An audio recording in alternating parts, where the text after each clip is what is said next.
Happy to see me, Bianca? Nakangiting tanong ni Jason. Umaaligid sa akin ang ginhawa habang nagsasalita siya, ang bawat tensyon sa aking katawan ay naglalabas ng kasabay na buntong hininga. It was him. Bumalik si Jason para sa amin tulad ng ipinangako niya. Iniligtas niya kami ni Owen sa buhay na iyon. Malaya kami sa wakas. Inilipat ko si Owen sa aking balakang, sinusubukang gawin itong isang mas komportableng paglalakad para sa aking sarili. Pagkatapos, mabilis na nagsimula ang mga paa ko patungo kay Jason. Ang hagdan ay hindi isang madaling gawain sa aking pagod na katawan, ngunit ako ay nakatakda, at umakyat sa kanila ng mabilis. Thank God, bulong ko bago ginamit ang libreng kamay ko para yakapin siya. Maya-maya lang ay gumanti na siya ng yakap, medyo niyakap ako. Ang yakap ay hindi na katulad ng dati. Si Jason ay palaging nagmamalasakit sa kanya, ngunit ang isang ito ay medyo napipilitan. Bahagya kong ipinikit ang aking mga mata, bahagyang umiling, nagpasyang huwag pansinin ito. Malamang na hindi madali ang operasyong ito, dapat ay medyo tense siya at lahat. Binitawan namin ang isa't isa pagkaraan ng ilang sandali, parehong nagpakawala ng sama-samang buntong hininga. Nagsumikap kami para maibalik ka dito, Bianca. Sorry kung natagalan. Humingi ng tawad si Jason, binigyan ako ng tingin ng awa. Ayos lang yan, tumango ako ng mariin.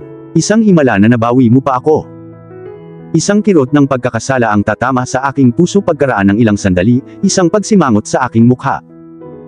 Carter, paano siya? Wala na ang asawa at anak niya. Paano siya masasaktan? Hindi ako makapaniwala na kinuha ko ang anak niya sa kanya sa pangalawang pagkakataon. Ang gusto lang niya ay makasama namin siya, at ngayon kami ay tumatakas. Ako ay isang kakilakilabot na tao. Isang lubos na masamang babae. Besides, that kiss, oh that oddly sweet kiss. Naramdaman din ba niya yung sparks? O sadyang ako lang ang nahuhulog sa kanyang alindog? Oh those damn charms. Dapat ko na lang silang tanggalin sa kanyang medyo maliit na mukha at itulak sila pabalik sa kanyang. Bianca, pinipigilan ako ng boses ni Jason sa mga iniisip ko. Sinusundan ng mga mata ko ang kamay niya habang winuwagayway niya iyon sa aking paningin. Okay ka lang. Pinunasan ko ang aking mga mata gamit ang aking libreng kamay, hindi pinapansin ang sakit ng pagod na humawak kay Owen. Unti-unting tumango ang ulo ko habang binabalikan ko ang sarili ko sa realidad. Oh, yes, sorry, medyo na sidetrack lang ako. Bumuntong hininga si Jason bago tumalikod ng ilang hakbang patungo sa front door. Sa kaway ng kamay niya, sinenyasan niya akong sundan siya sa loob, na walang pag-aalinlangan kong ginawa. Napakalaki ng entrance. Ito ay marahil ang laki ng aking buong apartment sa Florida na nakakabaliw. Ang silid ay may dalawang hanay ng malalaking hagdanan na umaakyat sa isang curve patungo sa ikalawang palapag na lugar ng balcony, dahil ang kisame ay kasing taas ng ikatlong palapag. Ang silid ay napuno ng mga marmol na sahig at mga hagdan, ang mga dingding ay pininturahan ng isang creamy white upang umangkop sa tema. Ang mga pattern ay nagtali sa sahig, ginamit ang mga gintong linya upang gawing pop ang mga ito. Ang bawat gilid ng pasilyo ay naglalaman ng isang matangkad at malawak na arko, na humahantong sa iba pang mga silid, isang dining room at isang sitting room. Ang isa pang arko ay nakaupo sa gitna ng mga hagdanan, patungo sa isang mahabang parang perlas na puting bulwagan. Kagaya ng nakita mo, tanong ni Jason, napahinto ang pag-aaral ko sa kwarto. This is my father's mansion, quite exquisite. Umalangaw-ngaw ang boses niya sa open space. May kakaiba kay Jason, madali siyang kausap, at hindi formal. Nahirapan akong sagutin ang mga tanong niya. Tumango-tango ang ulo ko, inilipat ang natutulog pa ring si Owen sa aking balakang. Medyo maganda, oo, sumasang-ayon ako, medyo nanginginig dahil sa pagkabalisa. Halika na, iayos na natin kayong dalawa sa isang kwarto. Nagsalita siya, patungo sa kaliwang hagdanan. At huwag kang mag-alala, makikita mo sina Ricky at Matilda para sa hapunan ngayong gabi. Inakay ako ni Jason paakyat ng hagdan at sa isang mahabang pasilyo, tulad ng konektado sa entrance. Dumadaan kami sa maraming pinto, na lubos kong ikinalito habang sinusubukan kong bilangin ang mga pinto sa silid na aking tutuluyan. Sa wakas, narating namin ang binibigay niya. Binuksan ni Jason ang pinto, lumabas ang isang desenteng laki ng kwarto, may mayroon na queen-size na kama, desk, dresser, closet, at isang maliit na flat-screen TV. Ang mga dingding ay pininturahan ng magandang turquoise, na medyo nakaluwag mula sa walang katapusang puting panlabas. Ang tema ay karaniwang parehong kulay. Karamihan sa mga furnitures ay isang dark na kahoy, habang ang mga kumot ng kama ay turquoise tulad ng mga dingding at lampara at mga ganoong uri. Ang aking isip ay dahan-dahang lumilipad ng ilang sandali nang wala akong pahintulot, habang ako ay sumilip sa paligid ng silid. By the power vested in me, I now pronounce you husband and wife. Kinaladkad ng pari palabas, sinusundan ito ng isang, "You may kiss the bride." Hindi nag-atubiling sumulong si Carter. Pinulupot niya ang mga braso niya sa bewang ko, hinila ako papasok sa kanya. I gave him a wide-eyed expression before he leans to kiss me. This was nice. Wait, ano bang sinasabi ko? It's nice. Damat Robel, dapat ay galit ka sa kanyang lakas ng loob. Bakit patuloy nitong ginagawa ito? Dapat kinalimutan ko na si Carter, hindi siya napapanaginipan. Paulit-ulit na umuulit ang eksena bago muling tumunog ang boses ni Jason. Bianca, marahan niyang bulalas, na nagpawala sa aking ulirat. Naglalaway ka. Iniikot niya ang kanyang mga mata. Isang nahihiyang pamumula ang gumapang sa mukha ko habang nagsasalita siya. Sorry, bulong ko at naglakad papasok sa kwarto. Well, thank you for letting us stay here. It means a lot. Nagpasalamat ako sa kanya ng mabilis, gusto kong makawala sa dati kong pag-alagala sa isip. It is no problem. Nag-aatubili niyang pag-assure na may kakaibang ngiti. I'll let you two get settled and all, dinner will be in a few hours. Lumipat ako sa kama, pinahiga si Owen dito. Sige, salamat sa'yo. Bahagyang tumango ang aking ulo, inilagay ang aking anak sa komportableng kumot. Hindi nagtagal ay narinig ang pagsara ng pinto, which I let out a breath after. Kakaiba talaga si Jason simula nung dumating kami. Anong meron sa kanya? Mabagal na lumipas ang oras noong araw na iyon, parang isang buong oras ang bawat minuto. Napuno ng kalituhan ang utak ko at nagdududa na hindi man lang nito maproseso ang mga minuto o oras na dumaan. Nag-zoom ang mga iniisip habang bumagal ang oras. Nagtanong ito sa akin na kasama si Carter, at nagtanong sa akin na malayo. Magiging ligtas ba kami dito? Sa sobrang kakaiba ni Jason, at sa determinasyon ni Carter na panatilihin kaming kasama niya, nagtanong ako kung sino talaga ang dapat pagkatiwalaan. Alinmang paraan, hinding-hindi kami mamumuhay ng normal ni Owen. I've tried that once in Jason's care, you also how that turned out.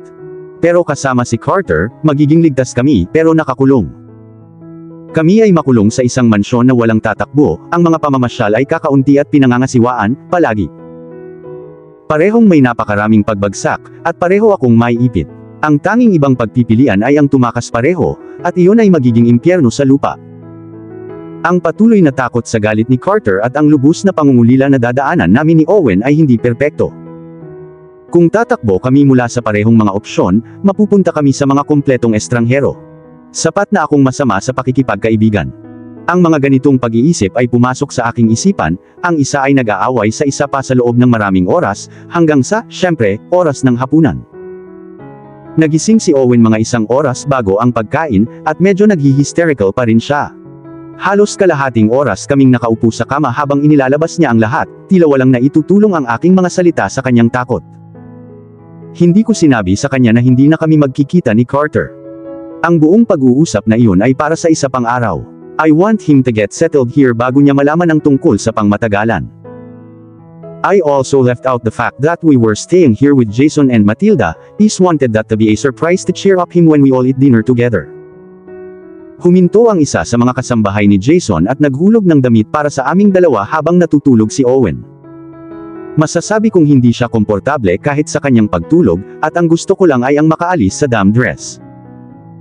Ipinaliwanag ng kasambahay kung paano ito ang mga damit ni na Matilda at Ricky at kukuha na sila ng sarili namin bago siya lumipat para gumawa ng mas maraming gawain. Tinulungan ko siyang magsuot ng bago niyang damit pagkatapos niyang mawala ang pagkataranta, at sa oras na pareho kaming handa, oras na para bumaba sa dining room, kung naaalala ko kung saan iyon, eksakto. Simple lang ang outfit ko, at masasabi kong iyon ang pinakapaboritong damit ni Matilda. Mas gusto niya ang mga blouse na florals at nakadisenyo, at skinny jeans. Ang akin, gayunpaman, ay isang plain turquoise na t-shirt, at isang pares ng comfortable, itim na leggings. Mukhang bago ang suot ni Owen. Nandoon pa rin ang plastic tie na naglagay ng tag sa kwelyo, kahit na ang tag mismo ay wala. Ito ay medyo maganda kahit na may logo ng Paw Patrol sa harap ng shirt. In love si Owen sa palabas. Medyo kumapit sa kanya ang tela, dahil ito ay isang kamiseta mula sa isang batang lalaki na mas maliit sa kanya. Kung hindi, ito ay magkasya ng maayos. Binigyan siya ng mga ito ng jean shorts na nakaluhod na inireklamo naman ni Owen dahil naramdaman niya ang hanging humihinga sa kanyang mga binti, na tila ngayon lang niya nagustuhan, buntong hininga. Somehow, I ended up convincing him to get over it para makakain na kami, Mommy was hungry. Bumagsak ang kamay ni Owen sa kamay ko habang papalabas kami ng kwarto, at inakay ko siya pababa sa mahabang pasilyo at sa mga engrandeng hagdanan. Ang paglipat pababa ng hagdan ay talagang nakakapigil hininga. Sa pag-akyat, nakita mo lamang ang hagdan sa unahan mo, ngunit sa pagbaba, makikita mo ang mataas na kisame sa itaas at ang maraming malalaking bintana sa labas. Nakakamangha na tumingin sa paligid at makita kung gaano kalaki ang entrance. Nagsimulang mapansin ng mga kasambahay ang aming pagkalito nang tumingin kami sa paligid ng pasilyo, sinusubukang magpasya kung aling silid ang papasukan upang makarating sa dining room. Isang mabait na naghatid sa amin papunta dito sa lalong madaling panahon. Napalitan ng gulat at excitement ang madilim na mukha ni Owen nang pumasok kami sa malaking dining room. Magkatapat na umupo sina Matilda at Ricky sa mahabang mesa, umupo si Jason sa unahan. Lumuwag ang pagkakahawak ni Owen sa kamay ko nang magsimula siyang tumakbo palayo sa mahogany table kung saan nakaupo si Ricky. Mukhang nagulat ang batang lalaki sa pagdating namin. Niyakap nila ang isa't isa at nagbulungan, na naging dahilan ng pagngisi nilang dalawa. Isang maliit na ngiti ang gumuhit sa aking mga labi habang pinagmamasdan ng nakatutuwang pagtatagpo, ang aking mga paa ay nagsimulang humakbang patungo sa tagiliran ni Matilda. Tumayo siya habang papalapit ako, ibinuka ang kanyang mga braso para sa aming maliit na yakap, na masaya kong tinanggap. Though, once in her arms she whispered something na mahina, halos hindi ko marinig. "You shouldn't be here," I made out from her words, bumakas sa mukha ko ang pagkalito. Pinapakita lang niya ang kanyang normal, kaaya-ayang ngiti bago ako pinakawalan at umupo ulit. Sandali akong nakatayo doon, sinusubukang intindihin ang ibig niyang sabihin. Hindi ba siya masaya na makita kami? Hindi yan katulad niya. "Bianca," napatigil ako sa boses ni Jason na medyo nagulat ako.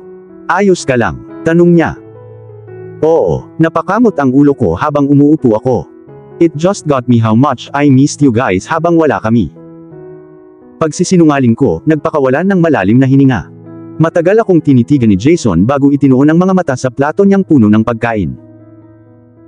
"Well, huwag nating hayaang lumamig ito. Sige na, kumain ka na," sabi niya sa amin bago kumuha ng pagkain. Nagsimula na rin kumain si Matilda, na sumulyap sa amin ni Owen bawat ilang segundo. What the hell was she going on about? "Mommy," kinaladkad ni Owen palabas ng table. Ginagamit niya ang kanyang tinidor upang itulak ang mashed potatoes, corn, at pork chops. "I want dino bites." Ngumisi siya, naiinis na nakatingin sa pagkain niya. "I'm allergic to this plate." Binigyan ko lang siya ng matalim na titig ng 1 minuto bago tinuro ang pagkain niya. Eat, Owen. I want no complaints or you can't play with Ricky after dinner." He pouts heavily, wiping the frustrated tears from his eyes, umiiyak siya tuwing sasabihin kong hindi. Dahan-dahang kumukuha si Owen ng kaunting potato sa kanyang tinidor, dahan-dahan itong kinain at may labis na pagkasuklam. Hindi ang problema ko. Ang natitira sa mesa ay kumakain ng tahimik, walang pinapansin ng anuman kundi ang kanilang sariling pagkain. Hindi nagtagal, magsisimula na rin akong kumain, pagkatapos ay tinapos ko na ang pagkain sa plato. Hindi pa kami kumakain simula ng mag-almusal, na medyo maaga pa kaninang umaga.